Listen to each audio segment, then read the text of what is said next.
This conference will now be recorded. अद्य मंगलवासरः अथवा बहुमवासरः श्रावण कृष्ण नवमी दिनांक 31 अगस्त 2021 चरक मीमांसा अध्याय 1 रस विमान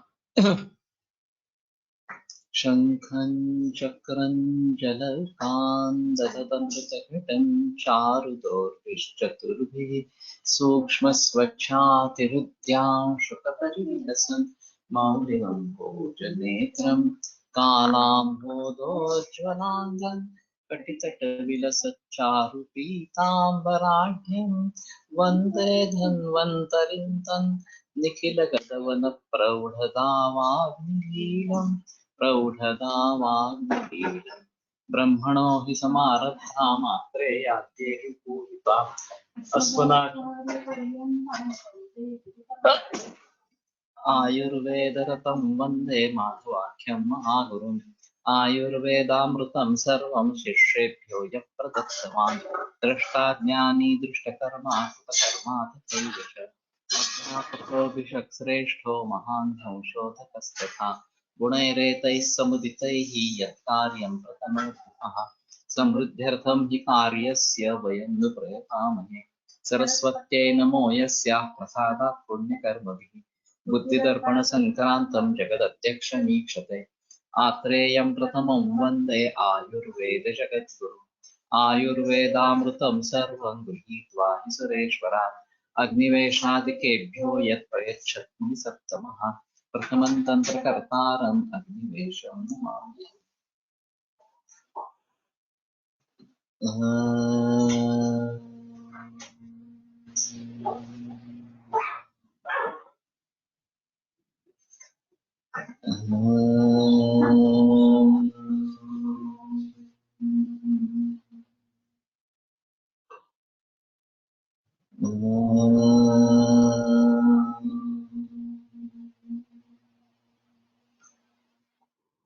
ओम शांति शांति शांति।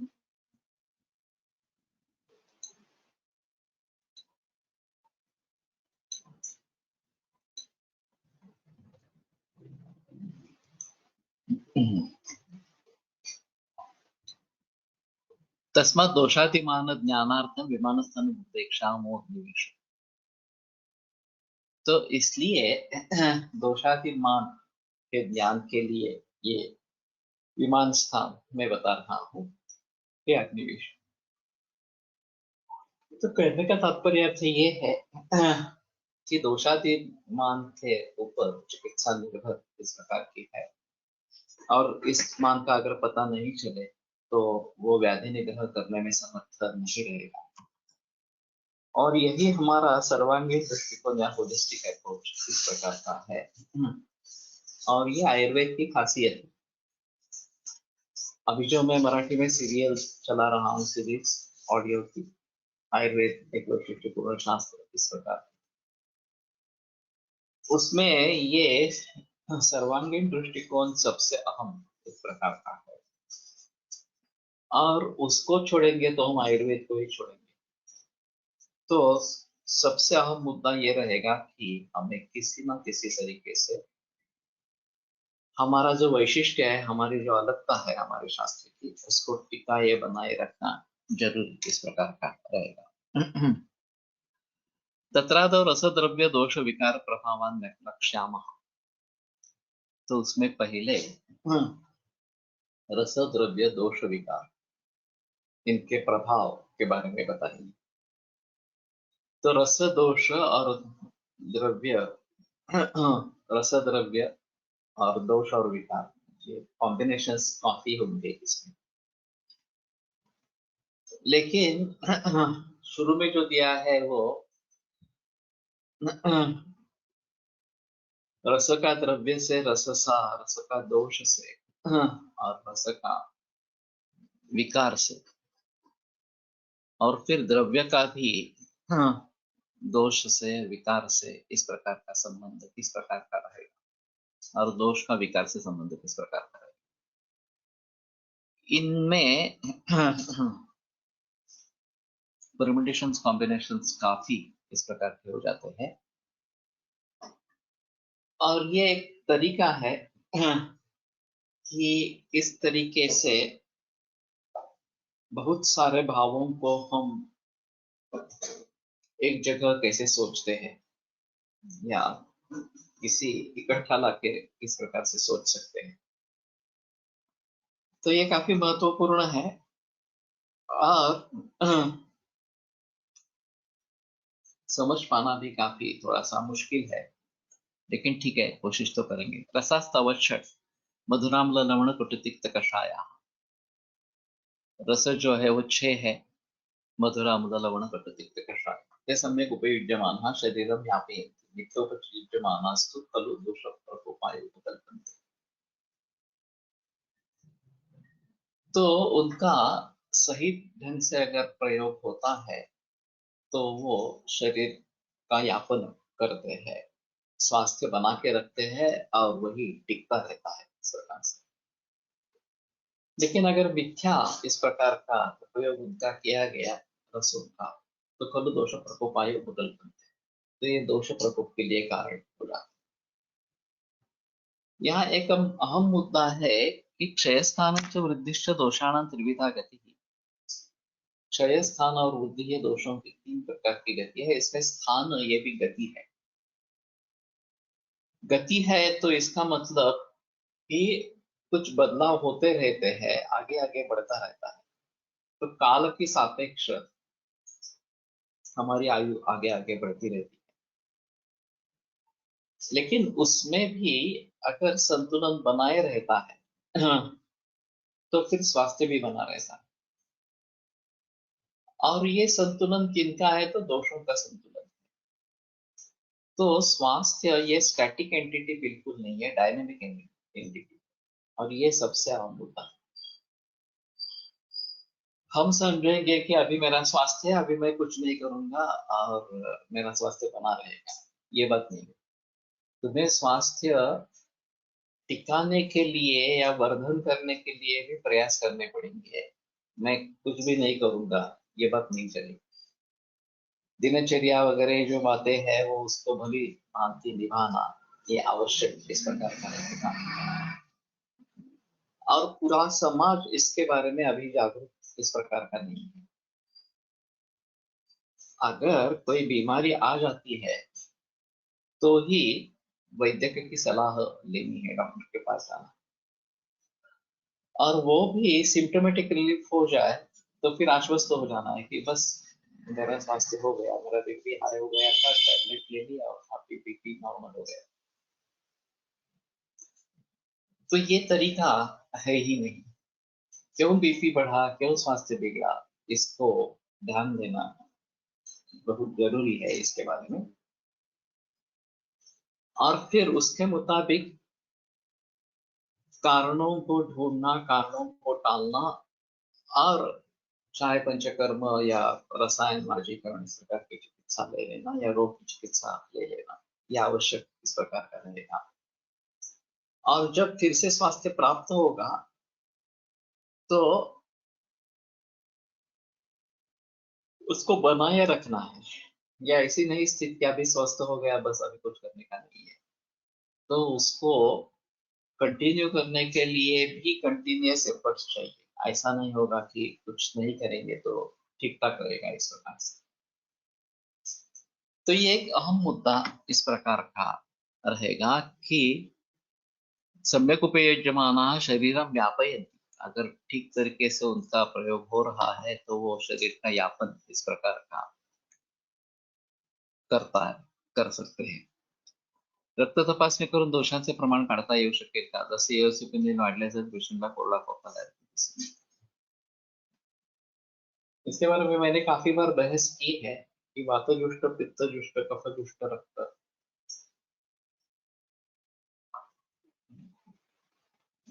ये ग्रंथों में बताया गया है, उसके लक्षण दिए हैं।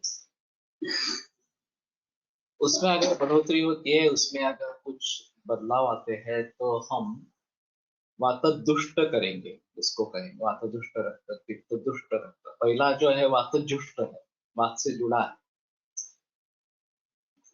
और सुश्रुताचार्य ने जो सिराओं की प्रविभक्ति बताई है, इसमें वातजुष्ट 175 सिरा, पित्तजुष्ट 175 सिरा, कफजुष्ट 175 सिरा और शुद्ध रक्त के लिए 175 सिरा, इस प्रकार का वर्णन। हाँ, जुष्ट म्हणजे जोड़लं गेलं होतं। तो ये सिराओं के द्वारा दोष शरीर में फैलते हैं और अपना अपना कार्य करते हैं। स्वास्थ्य संचरित वायु इस प्रकार का सूत्र है। तो कहने का तात्पर्य अर्थ है ये नॉर्मल सी है, प्रकृत स्थिति है। इस प्रकार से अगर वो जाता है, लेकिन उसी बात में अगर विकृति निर्माण हो गई, उसकी बढ़ोतरी हो गई या गुणों में परिवर्तन आ गया, रुक्षता बढ़ गई या लघुता बढ़ गई वगैरह वगैरह इस प्रकार से, तो वही वात दुष्ट रक्त हो जाएगा और फिर वो विकारों का निर्माण करेगा। इनके अलावा शुद्ध रक्त भी होता है। तद विशुद्ध निवेदनम बलवर्ण सुखायशाय नित्य प्राणिनम प्राणा शोणितम अनुवर्तम अनुवर्तम। तो 175 सिरा ये जो शुद्ध रक्त का वहन करने इस प्रकार की है।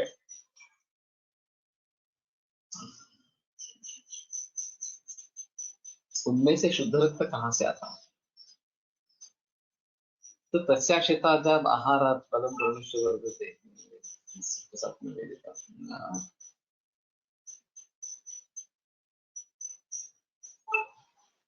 देशकालोकसात्म्यानं विधिर्ये संप्रकाशितः। पहला चरण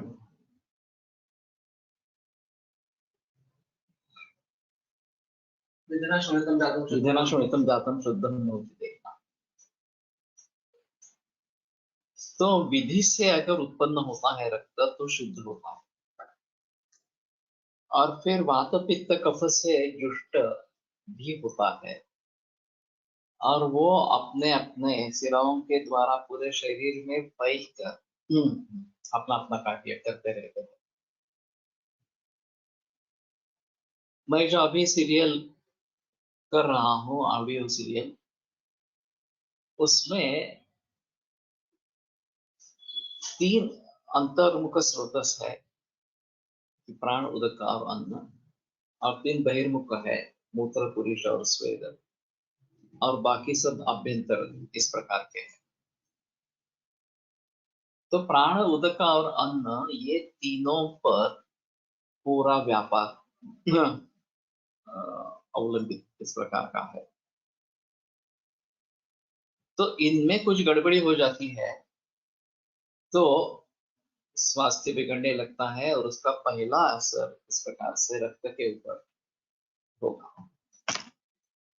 तो आयुर्योग संकल्पना में मैं कल्पना कर रहा हूं कि इनहेलेशन में जब हम श्वास लेते हैं तो अंतकुंभक जैसी प्रक्रिया होती रहती है, डायफ्राम नीचे आ जाता है, और वहां पे अगर अंतकुंभक करते हैं तो वो वायु शरीर में फैल जाएगा, और जब एक्सहेलेशन करते हैं उसमें बहिकुंभक करते हैं तो शरीर से वायु फेफड़ों में इस प्रकार से आ जाएगा, और ये डायफ्राम नाभि तक नीचे आ सकता है, और वहां एक सिराओं का जाल इस प्रकार का है। तो यहाँ वायु का आदान प्रदान हो सकता है, जो अभी एलोपैथी में अल्वियोलय में ये वायु का आदान प्रदान इस प्रकार का होता रहता है, ऐसा बताया कि जो टिश्यू रेस्पिरेशन में कार्बन डाइऑक्साइड निर्माण हुआ है वो हीमोग्लोबिन से संयुक्त होकर हृदय में पहुंचता है, हृदय के जरिए फुफ्फुस में आता है, और फिर बाहर निकाला जाता है और शुद्ध हवा अंदर ली जाती है। तो उसमें से जो प्राण वायु है वो ऑक्सी हीमोग्लोबिन बन के पूरे शरीर में जाता है और टिश्यू रेस्पिरेशन चलता है। ये न प्राणिना प्राणंती, जिसके जरिए सभी जीव जीवन का अनुभव करते हैं, वो वायु है वास्तव में। और इस प्रकार से प्राणवाह स्रोत एक अलग स्रोत है कि जिसके जरिए ये अभ्यंतर लिया जाता है और उसका संबंध देशकाल उपसाद में इस प्रकार का अगर है तो विशुद्ध रक्त निर्माण करना इस प्रकार का रहेगा। और इसलिए हमारे यहाँ प्राणव स्रोत का मूल स्थान हृदय मूल महास्रोत इस प्रकार का होता है। ये तो बड़ा अजीब है कि हृदय और महास्रोत ये कहाँ पे आए यहाँ से। तो हम देखते हैं कि जब भी मानसिक स्थिति बदलती है, चिंता, शोक, क्रोध वगैरह वगैरह, तो पहला परिणाम उसका श्वसन होता है, श्वसन बिगड़ जाता है। और इसलिए कहते हैं कि आप शोकावस्था में है, आप क्रुद्ध है, आप और कुछ डिप्रेस वगैरह इस प्रकार के है, तो प्राणायाम करो, दीर्घ श्वसन करो। दीर्घ श्वसन करेंगे तो धीरे धीरे ये मानसिक स्थिति बदलेगी और जो हम इस क्रोधावस्था में करने जा रहे थे, जो बोल रहे थे, उस पर हम काबू करेंगे इस प्रकार से। तो इन सभी बातों को ध्यान में रखते हुए एक तो देश काल उपसात्म्य ये हमारा होना चाहिए, ये अहम मुद्दा है। और फिर वात पित्त कफ वैसे भी आहार के परिणमन के समय में निर्माण होने वाले हैं। प्रथम अवस्था पर, द्वितीय अवस्था पर, तृतीय अवस्था पर जो मधुर अम्ल और कटु इस प्रकार के 3 अवस्था पर बताए गए हैं, उसमें दोषों की निर्मित होती रहती है। और ये दोष भी रक्त से दुष्ट हो जाते हैं, जोड़ लेते हैं, और वो अपने अपने तरीके से पूरे शरीर में करके सिराओं के द्वारा अपना अपना प्राकृतिक कार्य है जो वो बनाते रहते हैं। और विधि का अगर श्रोणित निर्माण होता है, विधि से श्रोणित निर्माण होता है, तो वो विशुद्ध होता है। वो इस प्रकार से शरीर में फैलता रहता है। तो मेरे ख्याल में प्राण, उदक और अन्न ये 3 महत्वपूर्ण स्रोत है, क्योंकि ये एंट्री पॉइंट है। शरीर में जो भी जाने वाला है ये इनके जरिए जाने वाला है, इस प्रकार का। चौथा एक है त्वक, जो अभ्यंग वगैरह के जरिए तेल वगैरह को अंदर घुसने देती है। लेकिन ये 3 अहम है और उनका कार्य ठीक तरीके से चलता रहे तो स्वास्थ्य बना रहेगा। और शरीर में जो भी भाव निर्माण होने वाले हैं वो सभी इन्हीं के जरिए निर्माण होंगे। ये अहम मुद्दा इसमें है। आहार संभव वस्तु रोगाश्च आहार संभव, सभी शरीर जो है वो आहार संभव है। और इसलिए अंदर डालने के पहले विचार करना चाहिए ये उचित है या नहीं है। समीक्षा ही तो नष्ट देहो ही आहार संभव।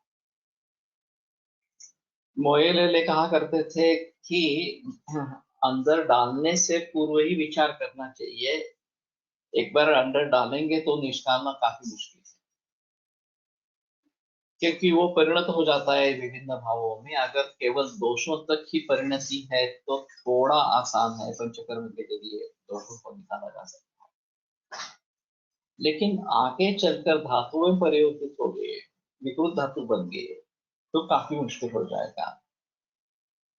और हमारी सुधरने की शुरुआत फिर से जाठराग्नि से होगी और धीरे धीरे दोष धातु मल इनका साम्य निर्माण करना ये आवश्यक इस प्रकार का होगा।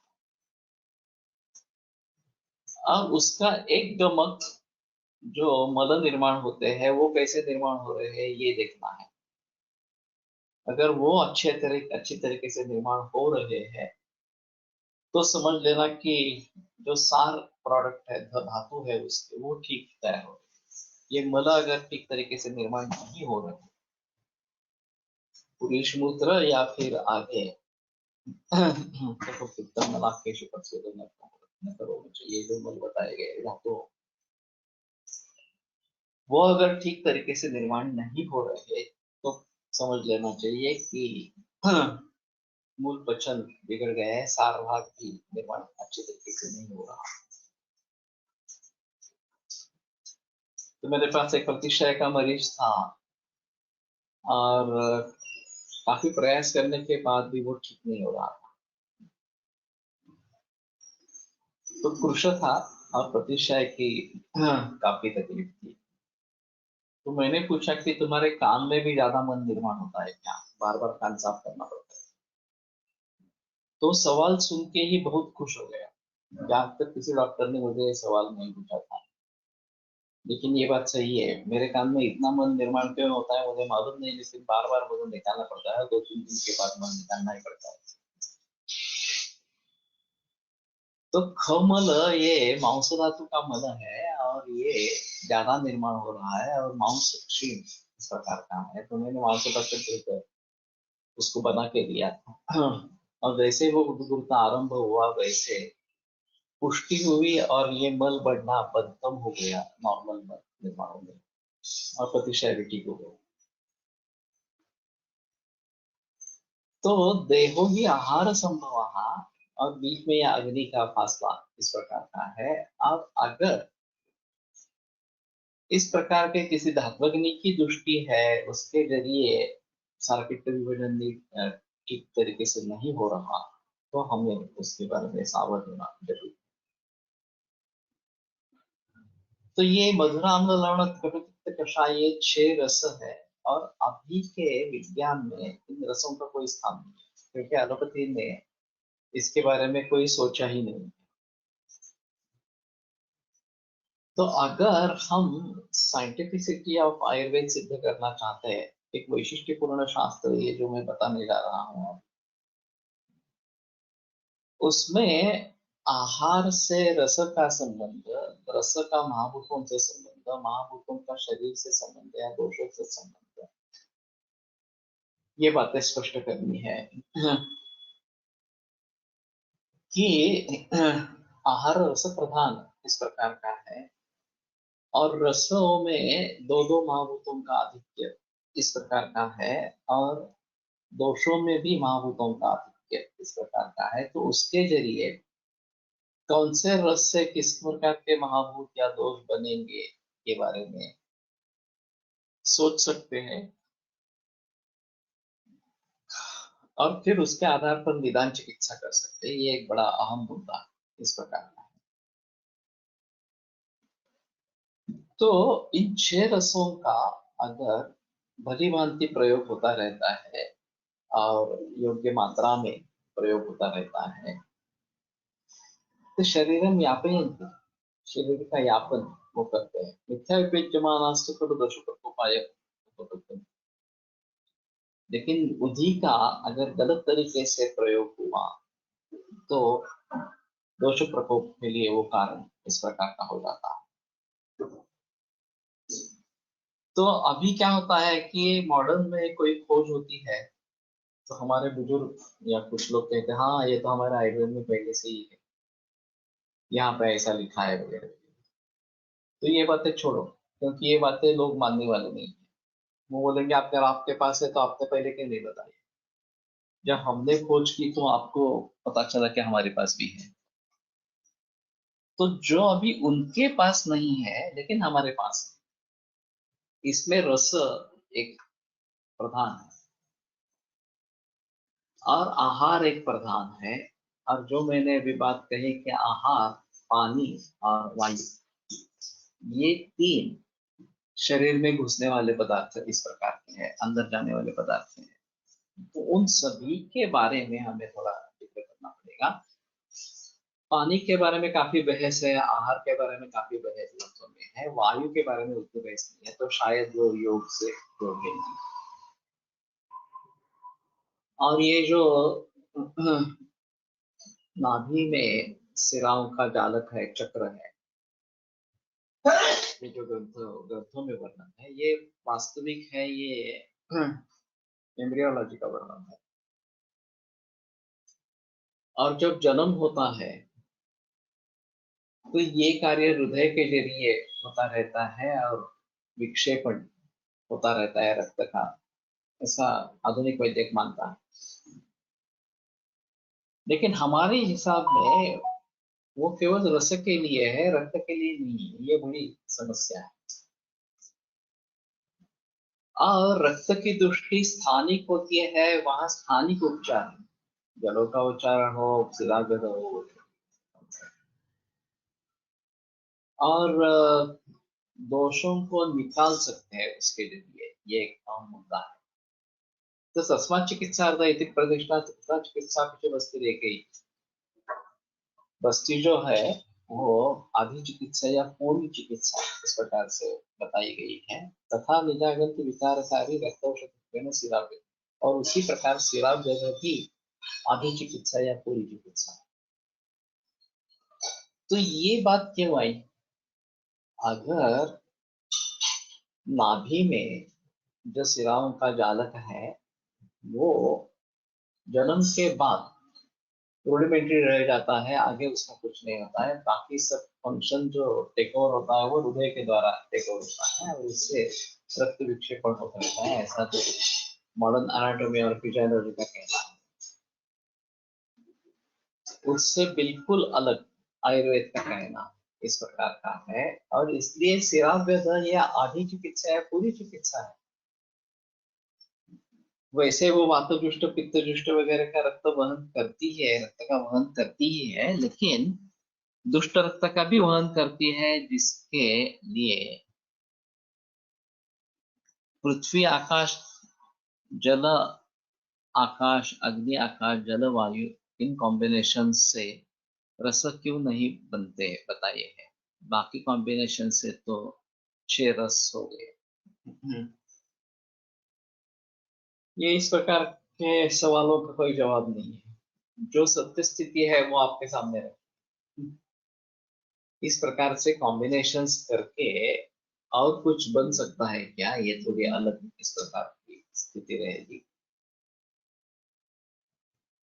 अब हमारे सामने ऑर्गेनिक केमिस्ट्री है, जिसमें एक फॉर्मूला होता है, लेकिन सिर्फ फॉर्मूले से कम बात नहीं बनती। उनका सन्निवेश परमाणुओं का किस प्रकार से है उसके आधार पर द्रव्य बदल जाता है उनके हिसाब, और फिर उसके गुणधर्म वगैरह सब अलग इस प्रकार के हो जाते हैं। तो हमारे यहाँ जो विचित्र प्रत्यार द्रव्य की बात कही गई है, सामान्यतः कर्म द्रव्यादिना अनुष्ठित विचित्र प्रत्यारब्ध द्रव्य भेदेन विद्यते। तो विचित्र प्रत्यय प्रत्यय के कारण उनसे आरब्ध जो द्रव्य है वो अलग हो जाता है इस प्रकार से। तो ये मामला काफी मुश्किल है समझने के हिसाब से। और जो कॉम्बिनेशंस महाभूतों का बताया है रसों के निर्माण के लिए, उसको भली भांति समझ लेना है कि इस प्रकार का कॉम्बिनेशन होकर रसों का निर्माण इस प्रकार से होता है। वैसे ऋतुचर्या में विशिष्ट ऋतुओं में विशिष्ट रस का प्राबल्य बताया गया, और वो शायद उस ऋतु के अनुसार उन महाभूतों का प्राबल्य हो जाता है, और इसलिए उस रसों की निर्मित होती रहती है, और उसके मुताबिक दोषों में परिवर्तन आता रहता है, जिसके बारे में स्पष्ट रूप से बताया गया है। चैत्र को प्रश्मा वायु ग्रीष्मादिशु दशु वर्षा श्लेष्मण शिशिरादिशु, ये जो बात बताई गई है, तो उनके आधार पर दोष वैषम्य किस प्रकार से निर्माण हो रहा है ये भी बात बताते हैं। तो फिलहाल जो बताया है, जिनके बारे में जानकारी दी है, उनको समझने की कोशिश करेंगे, ये बेहतर ऑप्शन इस प्रकार का होगा। और दूसरे कई तरीके से इस प्रकार से कॉम्बिनेशंस बनते हैं क्या, ये ऑर्गेनिक केमिस्ट में झांक कर देखने की कोशिश करेंगे तो शायद कुछ नई बातें सामने आए। लेकिन आधुनिक फार्माकोग्नोसी या फार्माकोलॉजी वगैरह वगैरह और आयुर्वेदीय द्रव्य विज्ञान, इसका बेस ही अलग है। ये सबसे आम मुद्दा है। हमारा जो द्रव्य गुण विज्ञान है उसमें इनऑर्गेनिक केमिस्ट्री का जो ज्यादा है, वनस्पति प्राणी इनका रोल ज्यादा है, जो निसर्गतः उपलब्ध है। और ऑर्गेनिक केमिस्ट्री पूरी तरीके से सिंथेटिक द्रव्यों पर निर्भर इस प्रकार से है, और इसलिए मास प्रोडक्शन कर सकते हैं, इसलिए कीमतें कम होती है उसकी, और फिर ज्यादा प्रचलन में वो आ गया वगैरह वगैरह। तो महाभूतों के आधार पर अगर हम विश्लेषण कर पाएंगे किसी भी द्रव्य का, तो शायद उससे कौन सा रस प्रधान होगा वगैरह के बारे में सोच सकेंगे, और फिर दोषों पर उसका किस प्रकार से परिणाम होगा ये भी सोच सकेंगे। फिलहाल जो बताया गया है वो समझने की कोशिश करेंगे। और ये डायनेमिक कंडीशन है, बदलने वाली कंडीशन है। हमारे आहार में परिवर्तन हो गया, विहार में परिवर्तन हो गया, तो दोष धातु मल वगैरह पर भी परिवर्तन इस प्रकार का होगा। और पहले दोष में परिवर्तन आएगा, फिर बाद में धातुओं में परिवर्तन आएगा।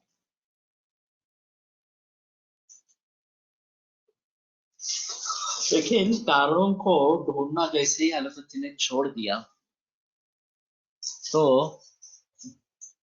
ये धातुओं तक बहुत गहरा असर करने लगी, और कैंसर वगैरह सभी बीमारियां उसी का नतीजा इस प्रकार का है। तो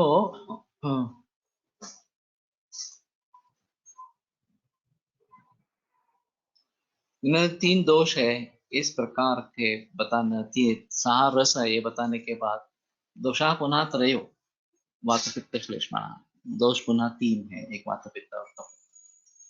ते प्रकृतिभूताः शरीरोपकारका भवन्ति विकृतिमापन्नासु खलु नानाविधैर्विकारैः शरीरं मुक्ताते। अगर वो प्रकृत इस प्रकार के है, प्रकृतिभूत है, तो शरीर पर उपकार करते हैं, स्वास्थ्य बनाए रखते हैं। विकृतिमापन्नासु खलु नानाविधैः विकारैः शरीरं मुक्ताते। लेकिन वो अगर विकृत हो गए तो विभिन्न रोगों से शरीर को पीड़ा देते। तो यही हमारा त्रिदोष सिद्धांत है, जो काफी अहम इस प्रकार का है। और इसमें एक खासियत ऐसी है कि वो किसी भी कालखंड में लागू होने वाला होता है तत्व ज्ञान। किसी भी कालखंड में इसको क्षति नहीं पहुंची, और इसीलिए आयुर्वेद शाश्वत है। अगर बदलने वाले सिद्धांत इस प्रकार के होंगे, बदलने वाले तत्व होंगे, तो फिर हमें बार बार रिव्यू करना पड़ेगा कि ये ठीक है नहीं है, अभी इसके बारे में कैसे सोचना है वगैरह वगैरह इस प्रकार से। लेकिन रस 6 ही है और दोष 3 ही है। तो ये रस दोष संबंध अगर हमने भली भांति समझ लिया, तो सभी रोगों के बारे में हम सोच सकते हैं। यहाँ पुणतांबे कर करके वैद्य थे, वासुदेव विठल, और वो रखे चिकित्सक थे। तो पलटकर सर ने एक बार मुझे उनके पास कुछ कागज पहुंचाने के लिए भेजा। उनके सामने एक मरीज बैठा था, और वो उसको एक्सप्लेन कर रहे कि तुम्हें प्रतीक्षा है, ये कफत से होने वाला व्याधि है, और तुम्हारे आहार में मधुरा अम्ल लवण इनका सेवन ज्यादा करते हो और प्रतिपित्त कषाय बिल्कुल नहीं लेते हो, तो ये कारण है कि तुम्हारा कफ इस प्रकार से बढ़ता रहता है। तो ये सब छोड़ो और कटुतिक्त कषाय आरंभ करो, वो संशोधन नहीं देते थे तिक्त रस के लिए, या फिर करेला की सब्जी खाने के लिए कहते थे। मैं सेकंड ईयर में था तो मुझे बड़ा अजीब लगा कि ये भी तरीका होता है रसों के आधार पर इस प्रकार से। और उसका प्रतिद्वंद्वी जो है उसका प्रयोग फिर इस अवस्था में करना है ताकि वो दोष सामने पुनः प्रस्तुत। लेकिन मुद्दा यह है कि अगर हम रस को जानने की कोशिश ही नहीं करेंगे तो नहीं करेंगे तो कैसे हालत होगी। तो कम से कम दोष ये संबंध जानने के लिए जानकारी इकट्ठा करनी चाहिए कि क्या खाता है, क्या पीता है, कितनी बार खाता है, वगैरह वगैरह। तो आहार की विशेषायतन और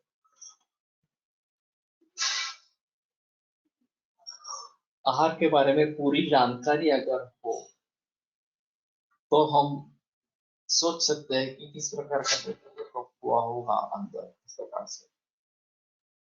और फिर परहेज बताएंगे, फिर औषधियों का प्रयोग करेंगे, ये हो जाएगा इस प्रकार से। तो विकृतिमापन्नास्तु खलु नानाविधैः विकारैः शरीरम् उपतापयन्ति। जो अगर विकृत है तो विभिन्न प्रकार के विकारों से शरीर को पीड़ा देते हैं। तो इसलिए ये केस टेकिंग का एक अहम महत्व इस प्रकार का। और सम्यक उपयोग आहार का है या नहीं, ये देखना बहुत जरूरी इस प्रकार का। अगर मीठा उपयोग हो रहा है तो उसको पहले ठीक करना है, सम्यक योग के बारे में बताना है लोगों को, और फिर धीरे धीरे या स्वास्थ्य कम होता जाएगा और स्वास्थ्य जो है वो बढ़ता जाएगा, स्वास्थ्य निर्माण होगा और बढ़ता जाएगा।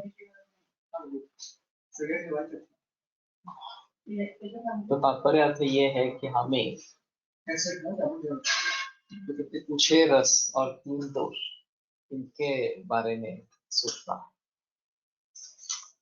वैसे मैट्रिक्स के हिसाब से देखा जाए तो ये परम्यूटेशन कॉम्बिनेशन बहुत ज्यादा नहीं होंगी, उसमें तो संदेह नहीं है, लेकिन बहुत ज्यादा नहीं।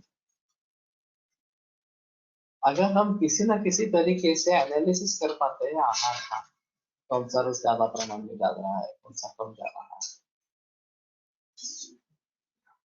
और फिर वो उस रस का सेवन किस काल में कर रहे हैं, भोजन में भी आदौ मध्य और अंत क्या लेना है। विशेषमोदकोत्पादिकादिकम् अद्यातर्क्यं गुरुस्थितं स्वादुमन्तं स्थिरं देखिए बात करने की उस मुताबिक सेवन हो रहा है या अलग हो रहा है इसके साथ। तो इन सभी बातों को ध्यान में रखते हुए स्वास्थ्य के बारे में या रोग के बारे में सोचना है। और ये त्रिदोष सिद्धांत सचमुच एक अहम मुद्दा है आयुर्वेद सीखने वालों के लिए, लोगों को सिखाने के लिए। और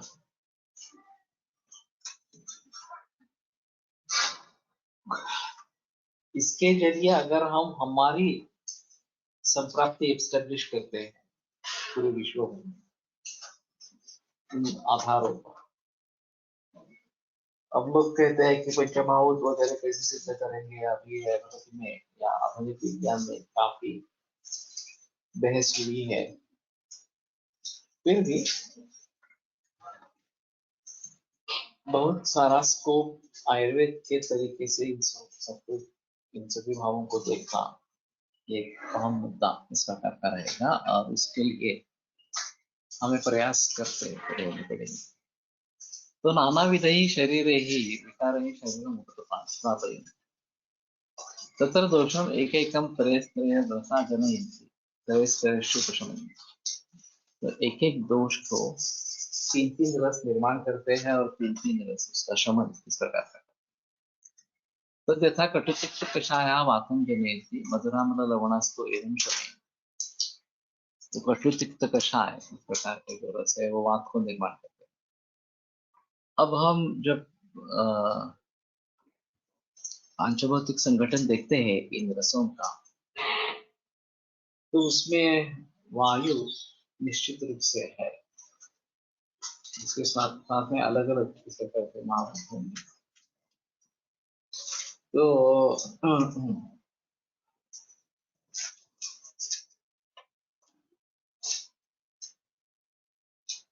हमें उसके बारे में थोड़ा गहराई में जाकर सोचना पड़ेगा, और किस रस से किस प्रकार का वायु निर्माण होता है। कटु में वायु और तेज ये महाभूत है, कषाय में पृथ्वी और वायु है, आकाश में वायु और आकाश है। तो इनसे निर्माण होने वाला दोष प्रकोप अलग अलग इस प्रकार। मुसीबत यह है कि तस्मात् नैक रसं द्रव्य भूत संघात संभवात् नैक दोषास्ततो रोगाः। कि भूत संघात से उत्पन्न होने के जरिए एक रसात्मक द्रव्य है ही नहीं। जो हम एक रसात्मक कहेंगे उसमें भी अन्य रस थोड़ी मात्रा में उपलब्ध रहेंगे, उतनी जितनी मात्रा चाहिए उतनी मात्रा में नहीं रहेंगे इस प्रकार से।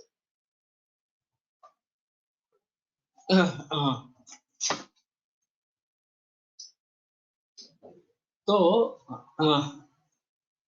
एक रसात्मक द्रव्य नहीं मिलेगा, और फिर एक कॉम्बिनेशन वगैरह होकर किस प्रकार का रस प्रधान है, किस प्रकार के रस गौण है, उसके आधार पर स्वास्थ्य कैसा बना रहेगा या समदोष निर्माण होंगे या नहीं होंगे, ये सभी देखना पड़ेगा इस प्रकार से। तथा कटुतिक्त कषाय वातम जनयति मधुरामल लवणास्तु एनम प्रशमयति। तो कटुतिक्त कषाय रस वात को निर्माण करते हैं और मधुरामल लवण इस वात को कम करते हैं। ये एनम जो पद है इसमें ये भी काफी महत्वपूर्ण है। अगर शीत गुण से वायु बढ़ा है तो उसको शमन करने वाला उष्ण होगा। अगर रूक्ष गुण से वायु प्रकोपित है तो स्निग्ध गुण देना है इस प्रकार से। अभी गुण भी अलग अलग नहीं दे सकते, जो कॉम्बिनेशन होता है गुणों का इस प्रकार से। सो रसों से जो बढ़े हैं उनके लिए विपरीत रस देना उचित इस प्रकार का। तो एनम यानी कि इस प्रकार का जो वाद जो कटु अम्ल लवण कटु पित्त कषाय रसों से निर्माण हुआ है, बढ़ा है, उसको शमन करने के लिए मधुर अम्ल लवण ये रस जल्दी इस प्रकार का रहेगा।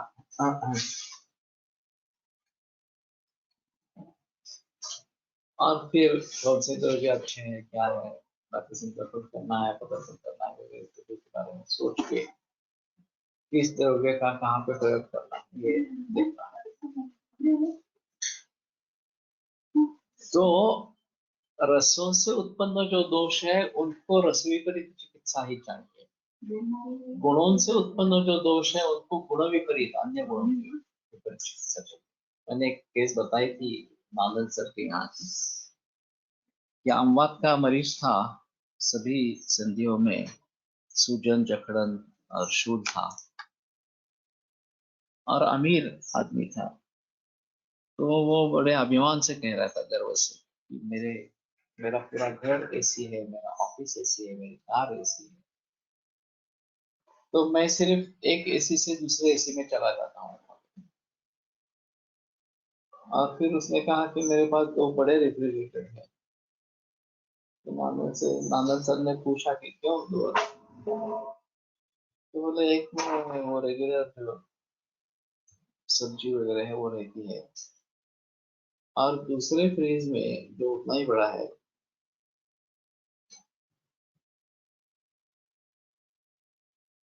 उसमें मैं कपड़े रखता हूँ, आइस कोल्ड कपड़ों का परिधान करता हूँ। आमवात का मरीज और इस प्रकार से शीत सेवन करता है और आइस कोल्ड कपड़े पहनता है। बड़ी अजीब बात। तो नानद सर ने सुझाव दिया कि तुम ये सब एसी बंद कर दो, क्या हवा आने दो, धूप में जाओ और स्वेदन करना आरंभ करो इस प्रकार से। तो काफी सुधर गया। फिर बम्बई का पेशेंट था, वापिस जाना था, तो बोले मैं नाटक देखूंगा। आनंद सर ने कहा अगर जाना है तो करता केवल देवे जाना, बाल गंधर्व या स्मारक मंदिर में नहीं जाना। लेकिन फिर भी वो बाल गंधर्व में गया नाटक रात। और नाटक जब खत्म हुआ तो उसको समझ में आया कि वो कुर्सी से उठ नहीं पा रहा। तो फिर रात 12 बजे नानद सर को फोन किया, उन्होंने उठाया। ये भी आश्चर्य की बात है। और फिर बोला ऐसा ऐसा है। तो बोले अभी मैंने बताया था कि तुम एसी में मत जाओ, हा? तुमने एसी थिएटर को चुन लिया। तो अभी पानी गर्म करके हॉट वाटर बैग या ऐसे कुछ भर के पानी लेके आओ और उनको सेक कर वो उठ पाएंगे और फिर घर में लेके जाओ। तो कारण किस प्रकार का? अगर शीत गुण कारण है तो उष्ण गुण की चिकित्सा देनी है, अगर रस कारण है तो विपरीत रस इस प्रकार का देना। उसके साथ में दवाइयों का प्रयोग हो सकता है, ऐसा नहीं है कि सिर्फ ये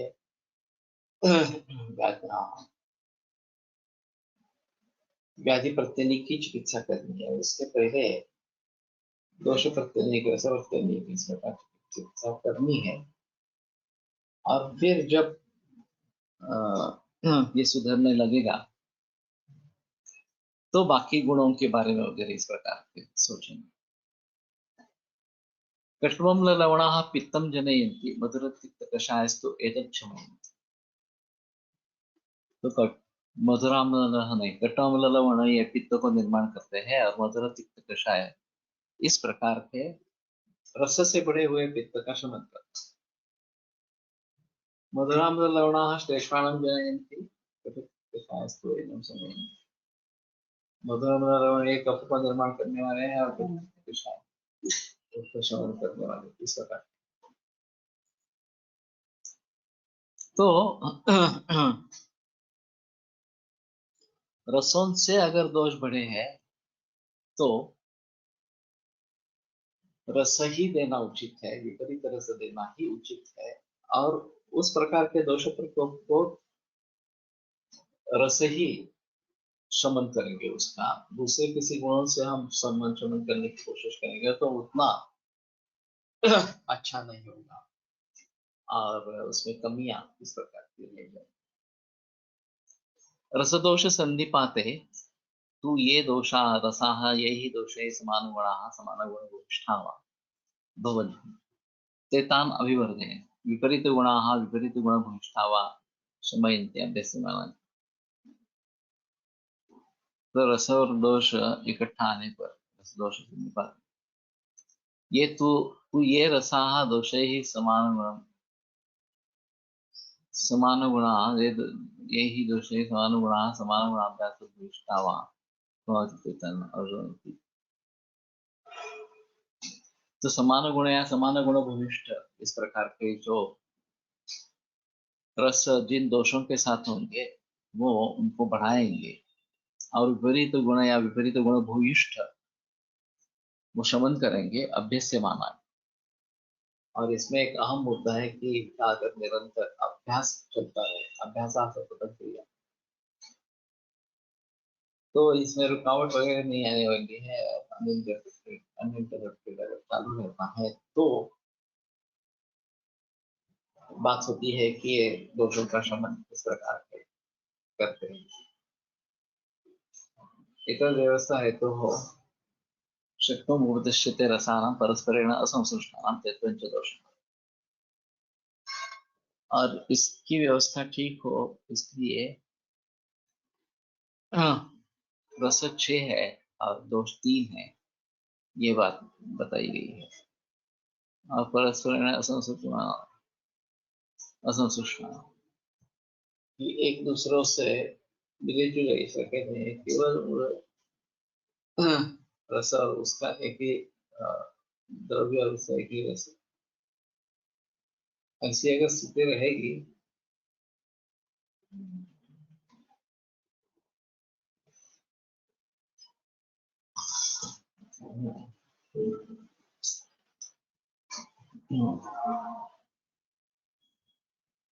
तो ठीक है, यहीं पे रुकते हैं।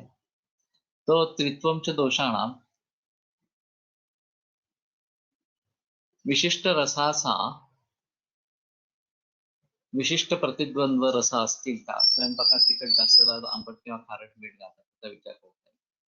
सुश्रुत में एक अध्याय है इसका रस प्रतिद्वंद्व के बारे में। लवण में पृथ्वी तत्व नहीं है, फिर भी कफवर्धक, और कषाय में पृथ्वी तत्व है, फिर भी कफ शामक। इसे कैसे समझे? लवण में जल है महाभूत, उसके जरिए वो कफ का वर्धन करता है, और कषाय में पृथ्वी के साथ वायु है, तो वो कफ का शमन करता है। पृथ्वी उसमें ज्यादा बाधा नहीं रहती है, ये एक अहम मुद्दा इस प्रकार का है। क्रमाचा विचार केला तर कटुरसाने वाढलेला वात मधुर रसाने शमन होईल, पित्तासाठी आम्ल आणि कषायासाठी लवण, असं स्वीकारता येईल का? नहीं बता सकते। बेटर ऑप्शन है सुश्रुत का जो अध्याय है रस के बारे में, सूत्रस्थान में ही है, वो पढ़े। वात पित्त दोन्ही वाढलेले असेल तर फक्त मधुर रसच चिकित्सा म्हणून चालेल। येस, ऐसा ही, लेकिन अग्नि का भी विचार करना चाहिए। In this Amvat case, if ginger juice is applied, can give relief, right? With the same principle of Ushna and on शीत होगा, लेकिन एक विहारात्मक हेतु है, और अदरक हम लगाएंगे वो द्रव्यात्मक, इस प्रकार की चिकित्सा होगी। तो बेहतर ऑप्शन विहारात्मक चिकित्सा की जाए तो ज्यादा अच्छा इस प्रकार करें। कुठल्या द्रव्याचे वाढले याचा काही विचार महत्वाचा आहे की केवळ रसाचा? कुठल्या द्रव्याने वाढले, जसे देहाने दृष्टी असेल तर आम्हाला ती असे इतर द्रव्यांचा विचार, ये तो है। तो जिन द्रव्यों के आधार से ये रस बढ़े हैं और उसके जरिए दोष बढ़े, सीधा द्रव्य भी दोष को बढ़ावा दे सकता है, ये भी है। किंचित रसेन कुरुते कर्म पाकेन च परम गुणांतरेण वीर्येण प्रभावेणैव किंचित, जो बात बताई, या उसका महाभौतिक संगठन और दोषों का महाभौतिक संगठन, ये अगर मिलते जुलते हैं तो भी वो दोषों को बढ़ा देंगे, ये भी बात है। तो इसलिए ये अभी बड़ी फैलेसी है एलोपैथी में कि डायबिटीज या किडनी पेशेंट के जो डाइट चार्ट दिखते हैं उसमें इतनी कैलोरीज देनी है, सुबह इतनी, दोपहर में इतनी वगैरह, तो इतनी कैलोरीज को पाने के लिए ये ऑप्शन है, दूसरा है, तीसरा है, इस प्रकार से बता सकते। और उसमें पोहा इडली से लेकर फिर भी होता है। इंडिविजुअल द्रव्य का किस प्रकार से काम होता होगा, और वो केवल कैलोरीज की आपूर्ति करने के साथ और भी कुछ काम करेगा क्या, ये देखना जरूरी है, लेकिन ये देखा नहीं, ये अहम मुद्दा है। तो ये एलोपैथी में डायटीटिक्स में काफी बड़ी समस्या है कि कैलोरिक वैल्यू पर ही सब निर्भर होता है, और पहले तो ये प्रोटीन, फैट, कार्बोहाइड्रेट, विटामिन इसके आधार पर होता था। अब कुछ हद तक उसके बारे में फिर से जानकारी आने लगी है, या इलेक्ट्रोलाइट इम्बैलेंस है तो उसके बारे में सोचना है। वात कफ दोन्ही वाढले असेल तर रसाचा कसा विचार करावा? ज्यादातर वीर्य का संबंध उष्ण वीर्य का उसमें ज्यादा महत्वपूर्ण है, या दो रसों का उपयोग करना चाहिए। अगर मधुर और समझ लो कि कटु, इस प्रकार के दोनों का सेवन हो रहा है, और ये द्रव्य अच्छे नहीं है, या वात बढ़ रहा है, कब भी बढ़ रहा है, मधुर से वात का शमन होना चाहिए, लेकिन वो उतनी मात्रा में नहीं हो रहा, और कटु रस से कफ का शमन होना चाहिए, वो उतनी मात्रा में नहीं है इस प्रकार से।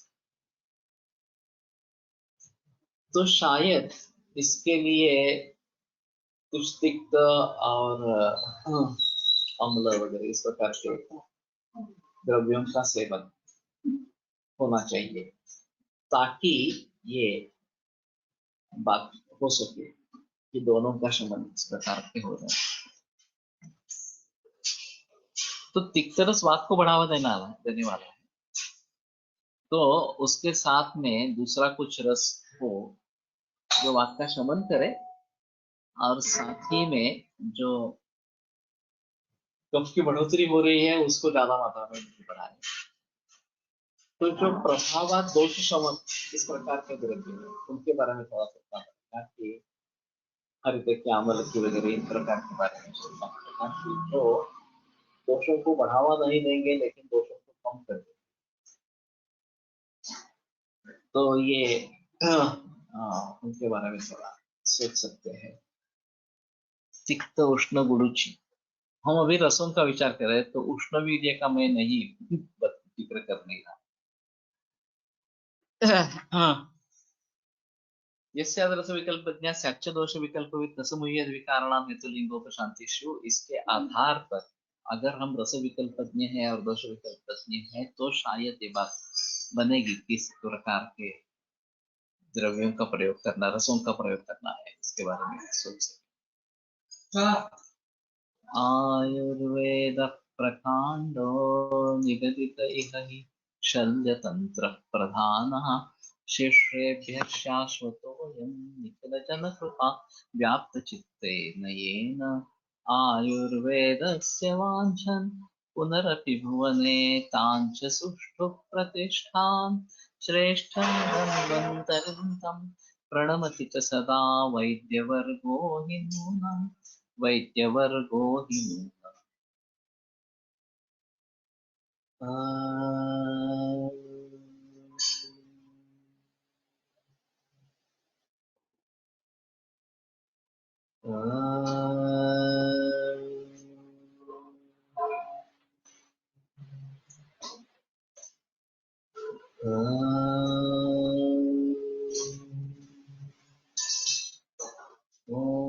शांति शांति शांति। विरम्यते व्याख्यान व्यापारः। श्वः पुनरपि मिलिष्यामः।